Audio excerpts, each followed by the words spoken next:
Abraham, தமிழக காவல்துறை பொறுப்பு டிஜிபியாக இருக்கும் வெங்கட்ராமன் கூறிய தகவலின்படி 38 பேர் தான் பலியானதாக கூறப்பட்டது. ஆனால் தற்போது மேலும் ஒருவர் உயிரிழந்து பலி எண்ணிக்கை 39ஆக அதிகரித்திருக்கிறது.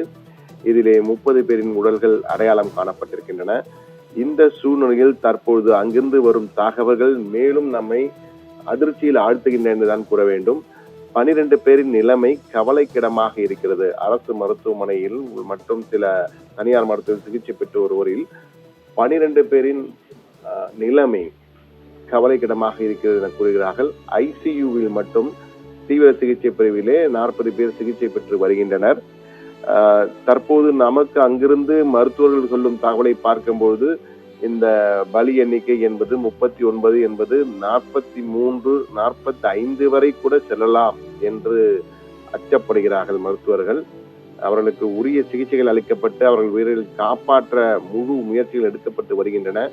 ஆனால் நிலைமை கைமீறி செல்லுமோ என்ற அச்சமும் மருத்துவர்களிடையே காணப்படுகிறது என்பதை நம்மால் உணர முடிந்தது என்றுதான் தெரிகிறது. என்றால் அங்குள்ள நம்ம செய்தியாளர்கள் மருத்துவர்களை தொடர்பு கொண்ட பொழுது அவர்கள் அங்குள்ள நிலைமையை பேர் சொல்லாமல் சொல்லி இருக்கிறார்கள். எனவே இது மேலும் உயரும் என அஞ்சப்படுகிறது என்றுதான் கூற வேண்டும். கண்ணீர் கடலிலே கரூர் தற்போது தத்தளித்துக் கொண்டிருக்கிறது என்றுதான் கூற வேண்டும். அங்கு உள்ளோர் எங்கு நோக்கினும் மரண ஓலம், அழுகுரல்கள், ஆறுதல் சொல்லும் நெஞ்சங்கள், ஆறுதல் சொல்ல முடியாத அளவுக்கு சட்டமன்ற உறுப்பினர்கள், நாடாளுமன்ற உறுப்பினர்கள், அமைச்சர்கள், முன்னாள் அமைச்சர்கள், பல்வேறு கட்சி பிரமுகர்கள் என அனைவருமே அங்கு சூழ்ந்திருக்கிறார்கள். தற்போது முதலமைச்சரும் அங்கு சாலை மார்க்கமாக திருச்சியிலிருந்து கரூர் சென்று கொண்டிருக்கிறார். இன்னும் அரை மணி நேரத்திற்குள்ளாக அங்கு சென்றடைவதற்கான வாய்ப்புகள் அதிகம் இருக்கிறது. மீளா துயரமான விஜயின் பரப்புரை என்றுதான் கூற வேண்டும். விஜய் பரப்புரை என்பது ஒரு திரைப்பட நடிகராக அவர் இருந்ததால் மிகப்பெரிய அளவுக்கு பேசப்பட்டது. ஆனால் அந்த பரப்புரை ஒவ்வொரு பரப்புரையும் 3வது மக்கள் சந்திப்பு இது. நாமக்கல்லில் முடித்துவிட்டு கரூர் வரும்பொழுதே பெரும் தாமதமாகி கூட்டம் அதிகமாகி போலீஸ் தரப்பு தகவலின்படி 10,000 பேர் எதிர்பார்த்தார்கள். ஆனால் 27,000 பேருக்கு மேற்பட்டோர் குவிந்துதான் அந்த சிறிய இடத்திலே அவ்வளவு பேர் குவிந்தவுடன் மிகப்பெரிய ஒரு சோகம் நடந்துவிட்டது. இதுவரை 39 பேர் பலி. ஆனால் இது மேலும் உயரும் என அஞ்சப்படுகிறது என்ற தகவல் தான் நமக்கு மேலும் வயிற்றை கலக்குகிறது என்பார்களே, அப்படி ஒரு பயத்தை கொடுக்கிறது. மேலும் உயருமோ என்ற ஒரு நமது தமிழ் சொந்தங்கள் இப்படி பலியாகி கொண்டிருக்கிறார்களே, ஒரு கூட்டத்தை ஒரு பேச்சை கேட்க சென்று கூட்டத்திலே சிக்கி இப்படி வாழ்ந்திருக்கிறார்களே என்று ஒரு பய உணர்வு நிச்சயமாக அனைவருக்குமே வருகிறது என்றுதான் கூற வேண்டும். பல்வேறு நிபந்தனைகள் விதிக்கப்பட்டும் எந்த ஒரு நிபந்தனையும் கடைபிடிக்கப்பட்டதாக தெரியவில்லை என்றுதான் கூற வேண்டும். கரூரில் சென்று பாட்டு பாடி 10 ரூபாய் என்றெல்லாம் கிண்டல் செய்து பாட்டு பாடி விஜய் சத்தமை, அதாவது அவருடைய தொண்டர்களின் ரசிகர்களுடைய சத்தத்தை மேலும் டெசிபலை கூட்டினார். அந்த அளவுக்கு பிரச்சாரத்தை அவர் செய்து கொண்டிருந்த போது ஒரு 6 நிமிடம் 7 நிமிடம் தான் பேசியிருப்பார். அதற்குள்ளாக முடித்துவிட்டு கிளம்பிவிட்டார். அதற்கு பிறகுதான் இந்த கூட்ட நெரிசல் ஏற்பட்டிருக்கிறது. கூட்டம் கலையும் பொழுது ஒருவர் மீது ஒருவர் முண்டியெடுத்து வெளியேற முயற்சித்த போது, அவரை பார்க்க முயற்சித்த போது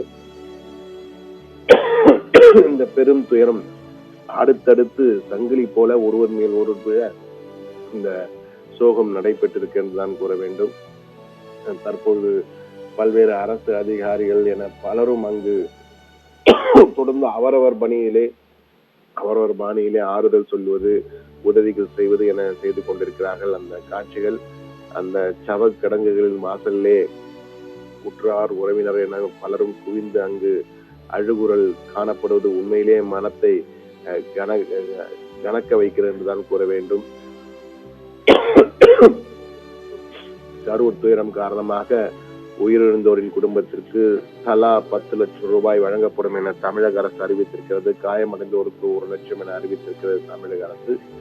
நீதி விசாரணையும் அமைத்திருக்கு, ஒரு நபர் ஆணையம் ஒன்றையும் அமைத்திருக்கிறது. இந்த சம்பவம் தொடர்பாக விசாரித்து முழுமையான அறிக்கை தாக்கல் செய்யப்பட்டு அதன் அடிப்படையிலே அரசாங்கம் நடவடிக்கை எடுக்கும் என தெரிவிக்கப்பட்டிருக்கிறது. தற்பொழுது முதலமைச்சர் வந்துவிட்டார். மற்ற அரசியல் கட்சி தலைவர்கள், எதிர்கட்சி தலைவர் எடப்பாடி பழனிசாமி, ஓ பன்னீர்செல்வம், பாஜக தலைவராக இருக்கும் நயினார் நாகேந்திரன், விசிகாவின் தலைவர் தொல் திருமாவளவன் உள்ளிட்ட பல்வேறு கட்சி தலைவர்களும் நாளை கரூருக்கு வர இருக்கிறார்கள் என்ற தகவல் உறுதி செய்யப்பட்டிருக்கிறது. இந்த சூழலில் ஒருவர் பின் ஒருவராக வந்து ஆறுதல் கொடுத்து கொண்டிருக்கிறார்கள். பரபரப்பான கரூர் மாநகரம் தற்போது சோகமும் கண்ணீரும் கம்பளையுமாக எங்கு நோக்கினும் அழுகுரல்கள் என்ற வகையிலே ஆம்புலன்ஸ் சத்தங்கள் சென்று கொண்டிருப்பது, ஆம்புலன்ஸ் சத்தமும் அதிகமாக தொடர்ந்து கேட்டுக்கொண்டே இருக்கிறது. அந்த இடத்திலே ஒரே கிராமத்தை சேர்ந்த 6 பேர் உயர்ந்திருக்கிறார்கள் என்ற தகவல் மேலும் அங்குள்ள அனைவரையுமே அதிர்ச்சி மேல் அதிர்ச்சி என்பார்களே அது போல் அவர்களுடைய மனதை எல்லாம் ரணமாக்கி இருக்கின்றதான் கூற வேண்டும். இந்த ஆம்புலன்ஸ்கள் தயாராக வைக்கப்பட்டிருக்கின்றன. இந்த ஆம்புலன்ஸ் மூலமாகத்தான் அந்த பாதிக்கப்பட்டவர்களாம் கொண்டு வரப்பட்டார்கள். அந்த ஆம்புலன்ஸ் காட்சிகளை பார்த்து விட்டோம். இனி மேலும் பல மற்ற காட்சிகள் எல்லாம் தொடர்ந்து வந்து கொண்டிருக்கின்றன. ஆம்புலன்ஸ் காட்சிகளை பார்த்தோம்னா மற்ற காட்சிகளையும் பார்க்கலாம். காவல்துறையினர் அந்த மருத்துவமனை காட்சிகள், மருத்துவமனையிலே தற்போது சிகிச்சை அளிக்கின்ற காட்சிகள், 12 பேரின் நிலைமை கவலைக்கிடம் என்பதுதான் மேலும் நமது மனதை ரணமாக்கி இருந்தால் கூற வேண்டும். அந்த 12 பேரும் காப்பாற்றப்பட வேண்டும் என்பதுதான் அனைவரின் பிரார்த்தனையாக, தமிழகத்தின் பிரார்த்தனையாக, சத்தியம் டிவியின் சார்பிலும் நாங்கள் பிரார்த்தனை செய்கிறோம்.